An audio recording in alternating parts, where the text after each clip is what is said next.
Hello everyone. जय माता दी दोस्तों। आपके अपने चैनल हर दिन कुछ नया में आपका बहुत बहुत स्वागत है। तो आज की वीडियो में हम सुनेंगे दुर्गा सप्तशती अध्याय 12 एवं 13 को एवं दुर्गा सप्तशती के संपूर्ण अध्यायों को सुनने के लिए चैनल पर बने रहें। और यदि आपने अभी तक चैनल को सब्सक्राइब नहीं किया है तो चैनल को सब्सक्राइब अवश्य करें, साथ ही बेल आइकन को प्रेस करें। इससे ये होगा कि मैं कोई भी वीडियो अपलोड करूँगी तो इसकी नोटिफिकेशन सबसे पहले आपके पास पहुंच जाएगी। तो चलिए वीडियो को शुरू करते हैं। दुर्गा दुर्गा सप्तशती अध्याय 12 देवी चरित्रों के पाठ का महत्व। देवी बोली, हे देवताओं, जो पुरुष इन स्तोत्रों द्वारा एकाग्रचित्त होकर मेरी स्तुति करेगा उसके संपूर्ण कष्टों को निस्संदेह में हर लूंगी। मधु कैटभ के नाश, महिषासुर के वध और शुंभ तथा निशुंभ के वध की जो मनुष्य कथा कहेंगे, मेरे महात्म को अष्टमी, चतुर्दशी और नवमी के दिन एकाग्र चित्र से भक्ति पूर्वक सुनेंगे, उनको कभी कोई पाप न लगेगा। पाप से उत्पन्न हुई विपत्ति भी उनको ना सताएगी। उनके घर में दरिद्रता ना होगी और ना उनको प्रियजनों का बिछोह होगा। उनको किसी प्रकार का भय ना होगा। इसलिए प्रत्येक मनुष्य को भक्ति पूर्वक मेरे इस कल्याणकारक महात्म को सदा पढ़ना और सुनना चाहिए। मेरा यह महात्म महामारी से उत्पन्न हुए संपूर्ण उपद्रवों को एवं 3 प्रकार के उत्पातों को शांत कर देता है। जिस घर व मंदिर में या जिस स्थान पर मेरा यह स्रोत विधि पूर्वक पढ़ा जाता है, उस स्थान का मैं कभी त्याग नहीं करती और वहाँ सदा ही मेरा निवास रहता है। बलिदान, होम, पूजा तथा महोत्सवों में मेरा यह चरित्र उच्चारण करना तथा सुनना चाहिए। ऐसा हवन या पूजन मनुष्य जानकर या बिना जाने करे, मैं उसे तुरंत ग्रहण कर लेती हूँ। और शरद काल में प्रत्येक वर्ष जो महापूजा की जाती है, उनमें मनुष्य भक्ति पूर्वक मेरा यह महात्म सुनकर सब विपत्तियों से छूट जाता है और धन धान्य तथा पुत्र आदि से संपन्न हो जाता है। और मेरी इस महात्मा व कथाओं इत्यादि को सुनकर मनुष्य निर्भय हो जाता है और महात्मा के श्रवण करने वालों के शत्रु नष्ट हो जाते हैं तथा कल्याण की प्राप्ति होती है और उनका कुल आनंदित हो जाता है। सब कष्ट शांत हो जाते हैं तथा भयंकर स्वप्न दिखाई देना तथा घरेलू दुख इत्यादि सब मिट जाते हैं। बाल गृहों में ग्रसित बालकों के लिए मेरा यह महात्मा परम शक्ति देने वाला है। मनुष्य में फूट पड़ने पर यह भली भांति मित्रता करवाने वाला है। मेरा यह महात्मा मनुष्यों को मेरी जैसी सामर्थ्य की प्राप्ति करवाने वाला है। पशु, पुष्प, अर्घ्य, धूप, गंध, दीपक इत्यादि सामग्री द्वारा पूजन करने से ब्राह्मण को भोजन करा के हवन करके प्रतिदिन अभिषेक करके नाना प्रकार के भोगों का अर्पण करके और प्रत्येक वर्ष दान इत्यादि करके जो मेरी आराधना की जाती है और उससे मैं जैसी प्रसन्न हो जाती हूँ, वैसी प्रसन्न मैं इस चरित्र के सुनने से होती हूँ। यह महात्मा श्रवण करने पर पापों को हर लेता है तथा व्यक्ति को ध्येय प्रदान करता है एवं व्यक्ति को आरोग्य प्रदान करता है। मेरे प्रादुर्भाव का कीर्तन दुष्ट प्राणियों से रक्षा करने वाला है, युद्ध में दुष्ट दैत्यों का संहार करने वाला है। इसके सुनने से मनुष्य को शत्रुओं का भय नहीं रहता है। हे देवताओं, तुमने जो मेरी स्तुति की है अथवा ब्रह्मांड जी ने जो मेरी स्तुति की है, वह मनुष्यों को कल्याणमय बुद्धि प्रदान करने वाली है।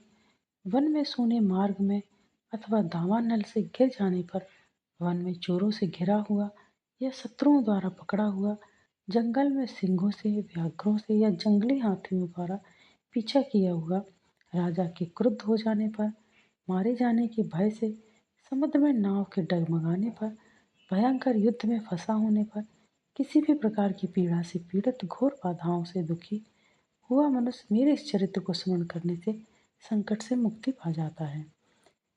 मेरे प्रभाव से सिंह, चोर या शत्रु इत्यादि दूर भाग जाते हैं और पास नहीं आते। महर्षि ने कहा, प्रचंड पराक्रम वाली भगवती चंडिका यूँ कहने के पश्चात सब देवताओं के देखते ही देखते अंतर्ध्यान हो गई और संपूर्ण देवता अपने शत्रुओं के मारे जाने पर पहले की तरह यज्ञ भाग का उपभोग करने लगे और उनको अपने अधिकार फिर से प्राप्त हो गए तथा युद्ध में देवताओं के शत्रुओं शुंभ व निशुंभ की देवी के हाथों मारे जाने पर बाकी बचे हुए राक्षस पाताल को चले गए। हे राजन, इस प्रकार भगवती अम्बा नित्य होती हुई भी बार बार प्रकट होकर इस जगत का पालन करती हैं, उसको मोहित करती हैं, जन्म देती हैं और प्रार्थना करने पर समृद्धि प्रदान करती हैं। हे राजन, भगवती ही महाप्रलय के समय महामारी का रूप धारण करती है और वही संपूर्ण ब्रह्मांड में व्याप्त है। और वही भगवती समय समय पर महाकाली तथा महामारी का रूप बनाती हैं और स्वयं अजन्मा होती हुई भी सृष्टि के रूप में प्रकट होती हैं। वह सनातनी देवी प्राणियों का पालन करती हैं और वही मनुष्य के अभ्युदय के समय घर में लक्ष्मी का रूप बनाकर स्थित हो जाती हैं तथा अभाव के समय दरिद्रता बनकर विनाश का कारण बन जाती हैं।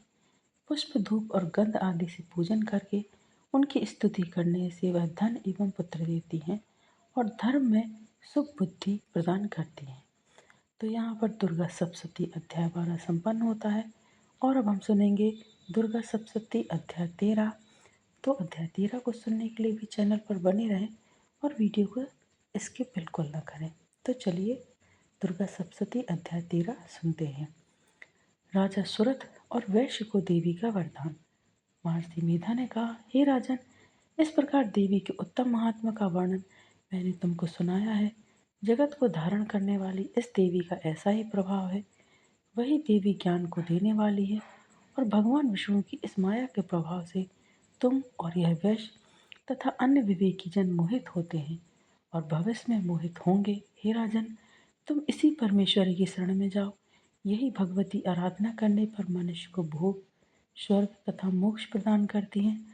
मार्कंडे जी ने कहा, महर्षि मेधा की यह बात सुनकर राजा सुरथ ने उन उग्र व्रत वाले ऋषि को प्रणाम किया और राज्य के छिन जाने के कारण उसके मन में अत्यंत ग्लानि हुई और वह राजा तथा वैश्य तपस्या के लिए वन को चले गए और नदी के तट पर आसन लगाकर भगवती के दर्शनों के लिए तपस्या करने लगे।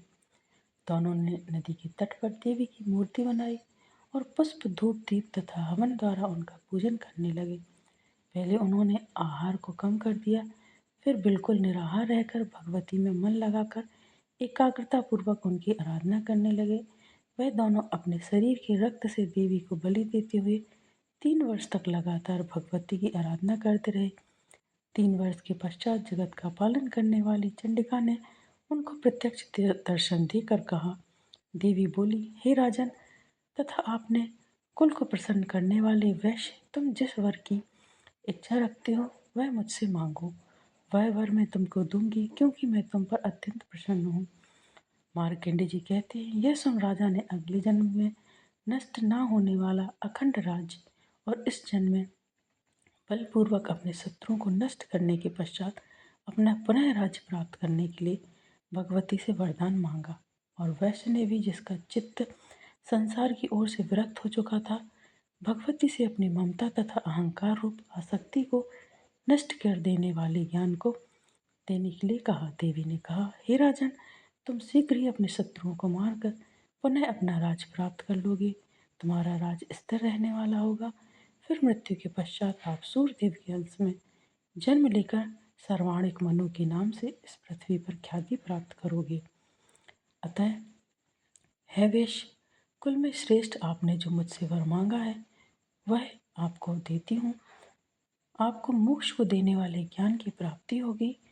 मार्कंडे जी कहते हैं, इस प्रकार उन दोनों को मनोवांछित वर प्रदान कर तथा उनसे अपनी स्तुति सुनकर भगवती अंतर्ध्यान हो गई और इस प्रकार क्षत्रियों में श्रेष्ठ वह राजा सुरथ भगवान सूर्यदेव से जन्म लेकर इस पृथ्वी पर शार्वाणिक मनु के नाम से विख्यात हुए। श्री दुर्गा सप्तशती के पाठ के बाद सिद्ध कुंजिका स्रोत का पाठ अवश्य करना चाहिए। इससे